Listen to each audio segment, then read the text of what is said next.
अगर आप पॉलिटिक्स कर रहे हैं, जनता की सेवा आपका एक लक्ष्य होना चाहिए। आप अस्पताल बनाइए, आप स्कूल बनाइए, आप यूनिवर्सिटी बनाइए, आप लोगों का हित में जो हो सकता है बनाइए। धर्म अपना घर पे करिए, और जो बनाना चाहे स्वागत है, कोई दिक्कत नहीं है, लेकिन राजनीति ना करे। আপনি আমার জন্য নিদান দিয়েছেন যে মসজিদ করলে রাজনীতি ছেড়ে দিয়ে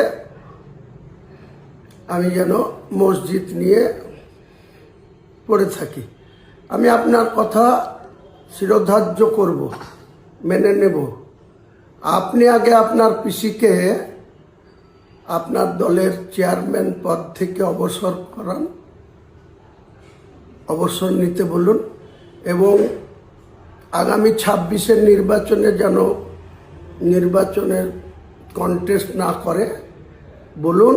এবং ওই যে পুরীর জগন্নাথ মন্দিরকে দীঘাতে নিয়ে এসছেন, দিয়ে ওই যে জগন্নাথ ধাম করেছেন, সেই জগন্নাথ ধামে ওখানে গিয়ে আপনার পিসিকে বলুন যে ওখানে ধর্মকর্ম নিয়ে উনি থাকবেন।